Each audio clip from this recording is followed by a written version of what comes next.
Welcome to Miss Scarlett. Subscribe and don't miss out on Patreon. Have fun! As the rusted pickup slowed to a halt on the gravel driveway, the afternoon sun cast an eerie shadow on the aged farmhouse, its Victorian grandeur evident even through the dust-coated windshield. The passenger, Adam, who had just turned 30, gazed at the architectural masterpiece with a mix of excitement and trepidation. "Are you ready for this?" His father, Mr. Williams, hesitated, his voice filled with concern. "They might not be what you're used to." Adam's eyes swept over the property, a sharp contrast to the urban skyline he called home. He rolled down the window, breathing in the countryside air. "Yeah, I am. It's time I experienced something new. Besides, after the layoff, I could use the change of scenery." Grabbing the worn duffel bag from the back seat, he stepped out of the truck. "Tell Mom I'll call when I get settled." The ancient porch steps creaked beneath his weight as the pickup's engine faded into the distance. Before his knuckles could make contact with the ornate wooden door, it swung open to reveal 3 women, each distinctly different, yet somehow cut from the same eccentric cloth. "Caden!" The shortest one shrieked, throwing her arms around his midsection. "Our favorite nephew has arrived!" "I'm your only nephew, Aunt Vivian," he replied, awkwardly returning the embrace while balancing his duffel. The tallest aunt, her silver hair swept into an elegant updo, plucked the bag from his grasp. "Come in before you melt in this heat. Marjorie made lemonade." The foyer smelled of lavender and old books, a combination that instantly transported Caden back to childhood visits. Following the trio into a sunlit kitchen, he settled onto a stool at the counter, while Aunt Marjorie, plump with rosy cheeks, poured tart lemonade into a crystal glass. "So," Aunt Eleanor, the silver-haired matriarch, perched across from him, "your mother tells us you've been between opportunities for 3 months now." Caden winced at the euphemism. "The tech sector's volatile right now. I've been interviewing, but—" "Nonsense!"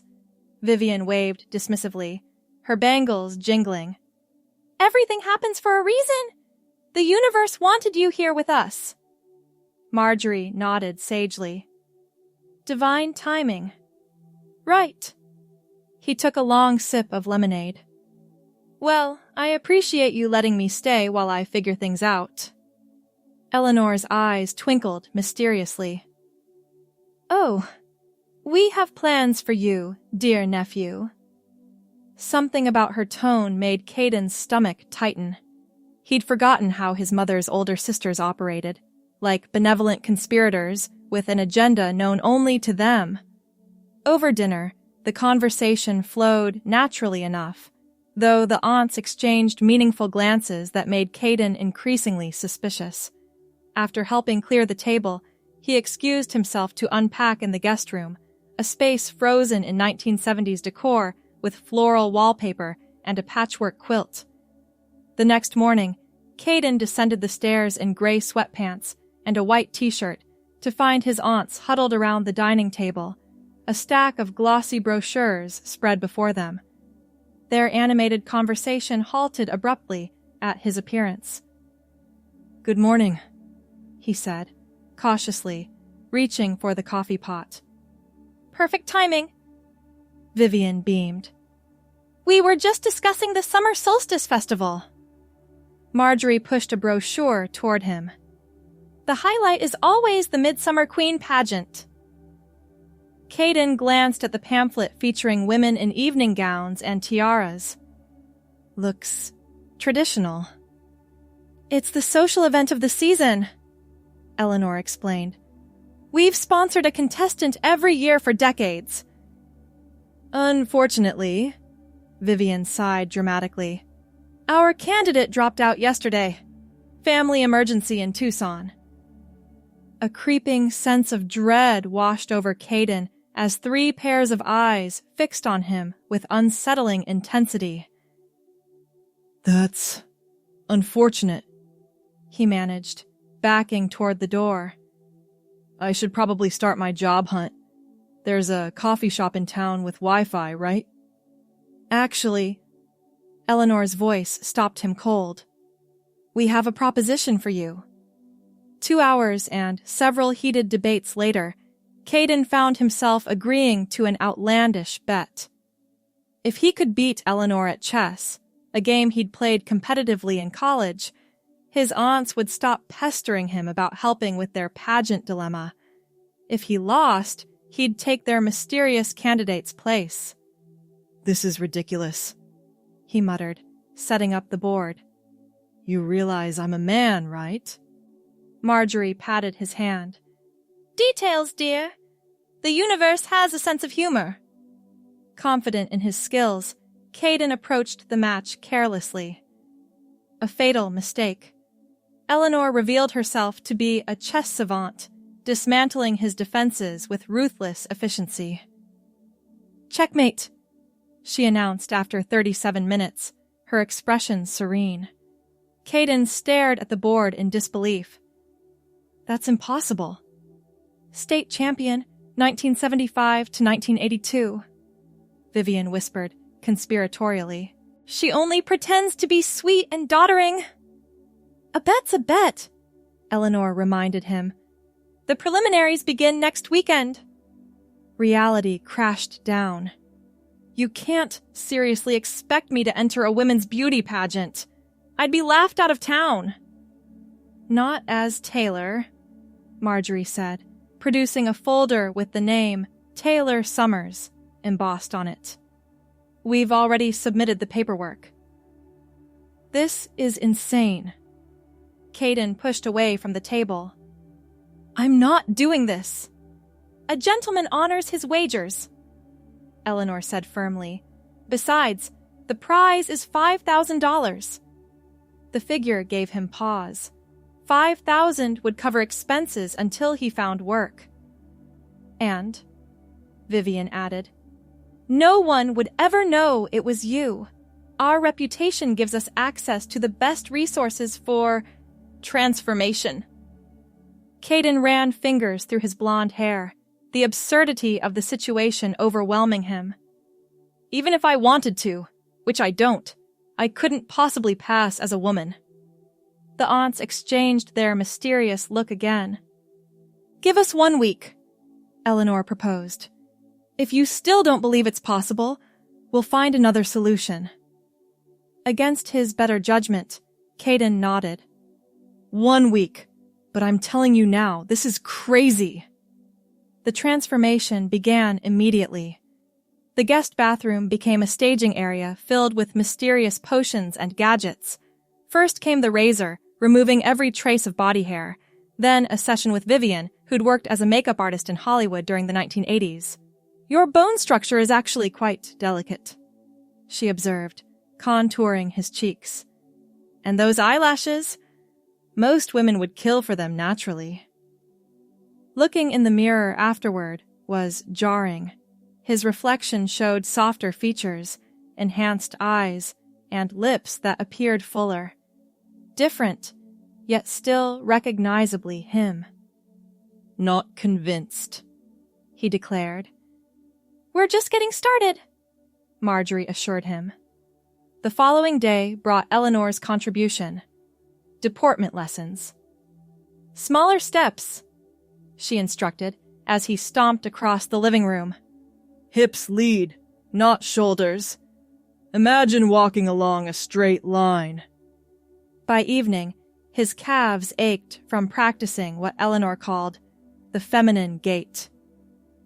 Day 3 introduced the wardrobe.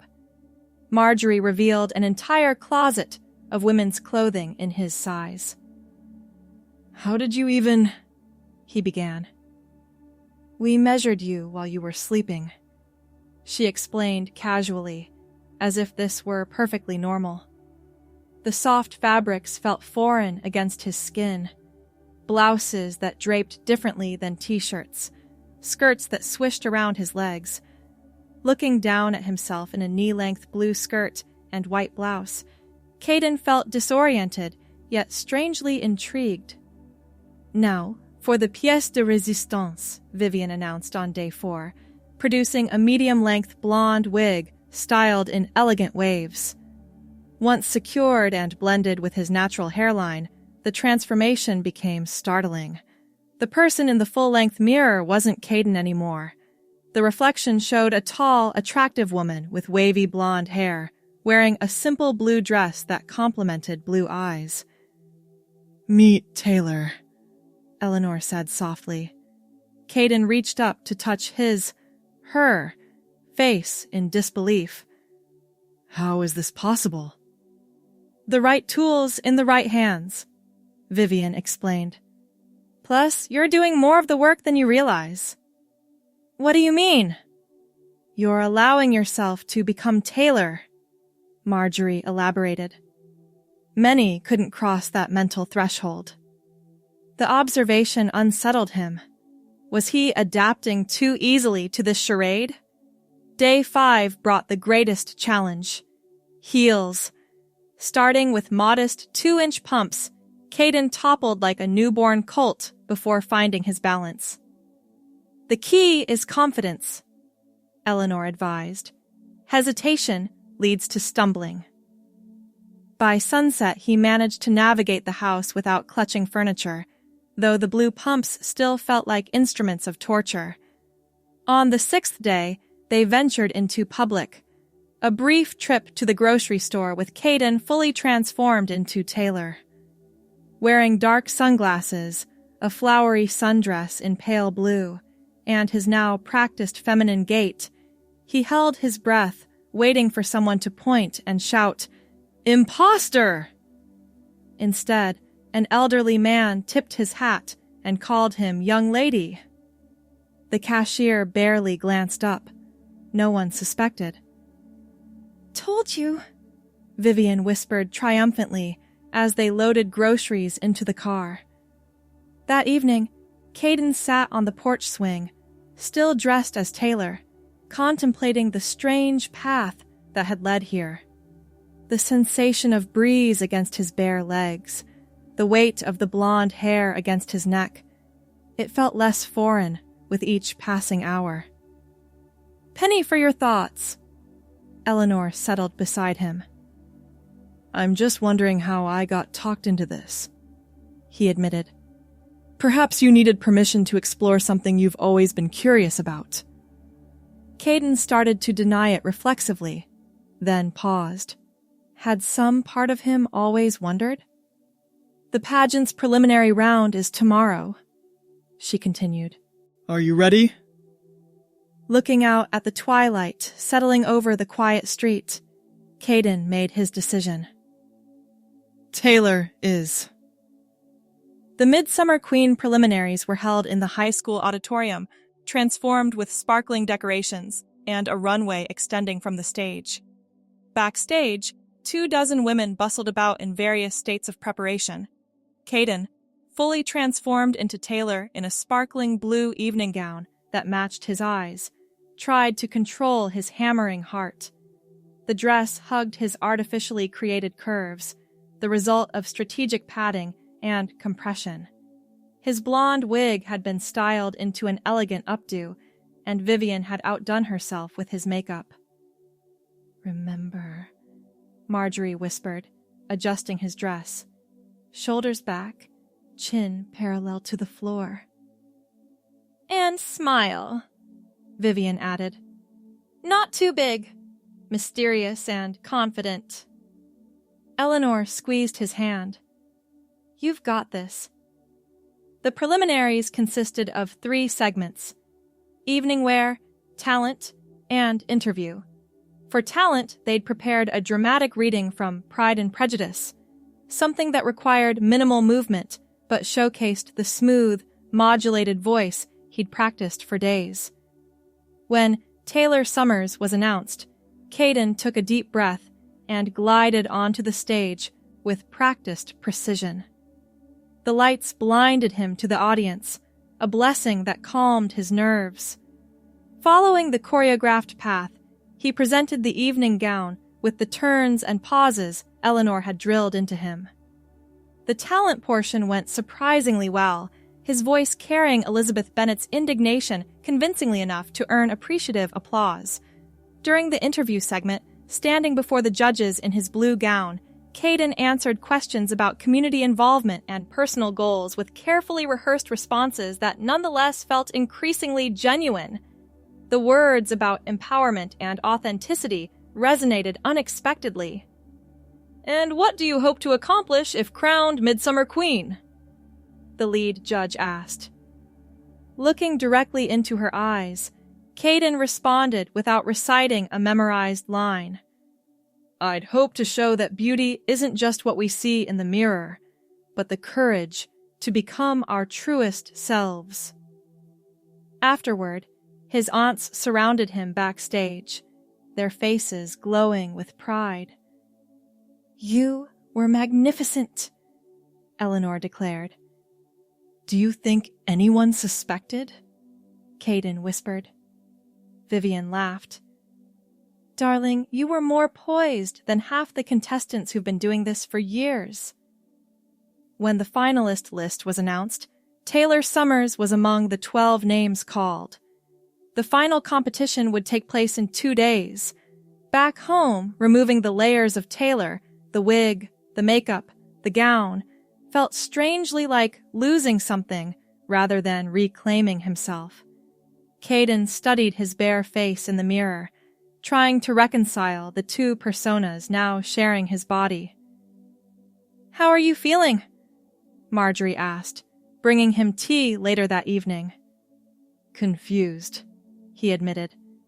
"I didn't expect to enjoy it." She nodded knowingly. Sometimes we discover parts of ourselves in the most unexpected circumstances. The day before the finals, a formal rehearsal allowed the finalists to practice with the actual staging.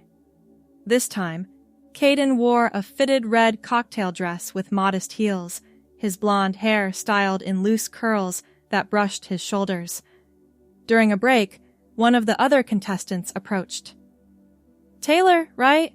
I'm Heather." She extended a manicured hand. "Your first pageant?" Caden nodded, pitching his voice to the practiced register. "Is it that obvious?" "Not at all. You have natural poise." Her smile seemed genuine. "I just haven't seen you on the circuit before." They chatted easily, Caden growing more comfortable in Taylor's skin with each exchange. When Heather complimented his dress, the flush of pleasure felt authentic. The final competition arrived in a whirlwind of activity.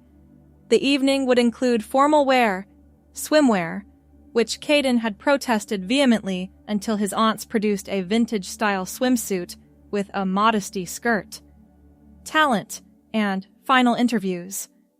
Standing in the wings, in his blue evening gown, heart pounding, Caden felt Eleanor's steady hand on his shoulder. "Whatever happens next," she said quietly, "remember that Taylor is part of you now, not a disguise, an expression." The revelation struck him with unexpected force. Throughout this bizarre experience, he'd maintained the mental fiction that Taylor was a costume, a bet, a means to an end. Yet somewhere along the way, the boundaries had blurred. The competition unfolded in a blur of lights, applause, and careful choreography. During the swimwear segment, Caden's confidence nearly faltered until he caught sight of his aunts in the audience, their encouraging faces steadying him. For the talent portion, he delivered his dramatic reading with even more conviction than before. The interview questions became opportunities rather than hurdles. When the 5 finalists were announced and Taylor Summers was called, Caden felt a surge of validation that transcended the competition itself. Standing in line with the other finalists, the red dress catching the stage lights, he realized he wasn't merely playing a part anymore. "And the Midsummer Queen is..." The announcer paused dramatically. "Taylor Summers!" The audience erupted. Stunned, Caden accepted the crown and sash, managing to maintain Taylor's composed smile while chaos erupted inside him. They'd never planned for this outcome. The following hours passed in a blur of photographs, congratulations, and official duties. By the time his aunts whisked him home, the crown carefully packed in its presentation box, exhaustion had overtaken the shock. "You won!" Vivian squealed once they were safely behind closed doors. $5,000 and 6 months of appearances! The implications hit Caden like a truck. 6 months? I can't be Taylor for 6 months! Why not? Eleanor asked simply. The question lingered long after he'd removed the red dress and carefully stored the blonde wig. Lying in bed, Caden turned Eleanor's words over in his mind. Why not indeed? The next morning, he descended to breakfast in sweatpants and a t-shirt, his short blonde hair tousled from sleep. The kitchen fell silent as the aunts regarded him with curious expressions. "I've been thinking," he began, pouring coffee. "About Taylor." Marjorie nodded encouragingly. "This started as a bet, a crazy scheme," he continued. "But something happened during the pageant, when I was answering those questions about authenticity. I wasn't just reciting lines." "We noticed," Eleanor said softly. "The thing is," Caden set his mug down carefully, "being Taylor felt right, in a way I've never experienced before." Vivian reached across the table to squeeze his hand. Some people spend their whole lives trying to find that feeling. "So what happens now?" he asked. "That's entirely up to you," Eleanor replied. "Transformation is rarely a destination. It's a journey." Over the following weeks, Caden began that journey in earnest. The bet and pageant became secondary to a deeper exploration. With his aunt's guidance, he learned the practical aspects of feminine presentation, not as a costume, but as a mode of authentic expression. Taylor's first official appearance as Midsummer Queen came at the town's 4th of July celebration. Wearing a tasteful white sundress with red accessories and her now signature blonde curls, she cut the ribbon for the festival with steady hands and a genuine smile. Slowly, the dual existence became more fluid. Some days were Caden days, job interviews conducted over video calls, helping Eleanor with house repairs, basketball with neighbors. Other days belonged to Taylor, charity luncheons, reading programs at the library, gradually developing a distinct personality that nonetheless felt authentic. By August, when his parents called to ask about his return plans, Caden had reached a crossroads. "Actually," he told them, pacing the porch in shorts and a t-shirt, "I've been offered a position here. Remote work for a tech startup based in Chicago." "That's wonderful!" his mother exclaimed. "When do you start?" 2 weeks. The thing is..." He paused, gathering courage. "There's something else you should know." The conversation that followed was difficult, filled with confusion and questions he couldn't fully answer yet. But beneath his parents' concern lay a foundation of love that gave him hope.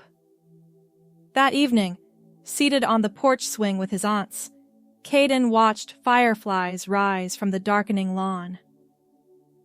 "They'll need time," Eleanor assured him. Vivian nodded. "But they love you. That doesn't change because you're discovering who you truly are."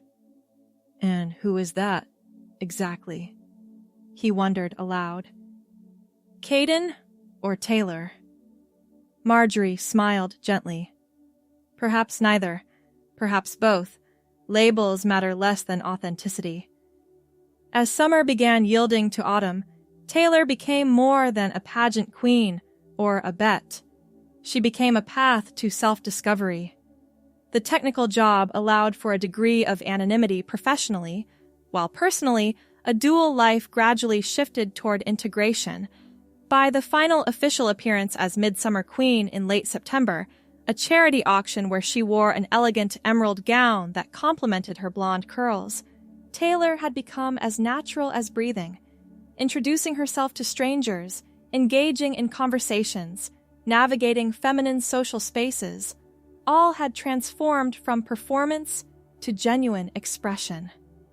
After the crown's official transfer to her successor, Taylor sat in the garden behind the Victorian house, wrapped in a cardigan against the evening chill. Eleanor joined her, offering hot tea. "No regrets?" the older woman asked. Taylor considered the question, watching steam rise from her cup. "Only that it took a ridiculous bet for me to discover something I needed so desperately." "The universe works in mysterious ways," Eleanor mused. "Sometimes we need extraordinary circumstances to see what's been there all along." Looking up at the stars emerging in the twilight sky, Taylor thought about the journey ahead, continuing hormone therapy under proper medical supervision, legal name changes, conversations with family and friends. The path wouldn't be simple, but for the first time, it felt clear. "Thank you," she said softly, "for seeing something in me I couldn't see myself." Eleanor squeezed her hand. "We didn't create Taylor, dear. We just gave her permission to exist." Inside, Vivian had placed the Midsummer Queen tiara in a shadow box, a memento of the summer that had changed everything. But the true transformation, the emergence of authenticity beneath the layers of expectation and assumption, would continue long after the pageant faded into memory. As autumn leaves began their colorful descent, Taylor stood before the mirror in what had once been the guest room, now redecorated to reflect its permanent occupant. The blonde hair was now her own, growing steadily longer. The makeup had become simpler with growing confidence. The blue dress she wore for her first day at the remote job hung perfectly on a body, gradually changing through proper medical support. Her phone buzzed with a message from her mother. "Thinking of you today. Call when you get settled. Love you, T." Small steps. Gradual acceptance. The journey continued. Years later, when people asked how she'd found herself, Taylor would smile and begin. "It started with a chess game and 3 meddling aunts." But the truth was both simpler and more profound. It began, as all transformations do, with the courage to become who she'd always been beneath the surface, a self waiting patiently to be recognized, acknowledged, and finally, joyfully embraced. In that Victorian house with its wraparound porch, Taylor had discovered that sometimes losing a bet means winning your life. The crown gathered dust in its shadow box, but the woman who'd worn it continued to shine, authentic and finally complete. Thanks for watching, my girlies! Be sure to check out Patreon for more!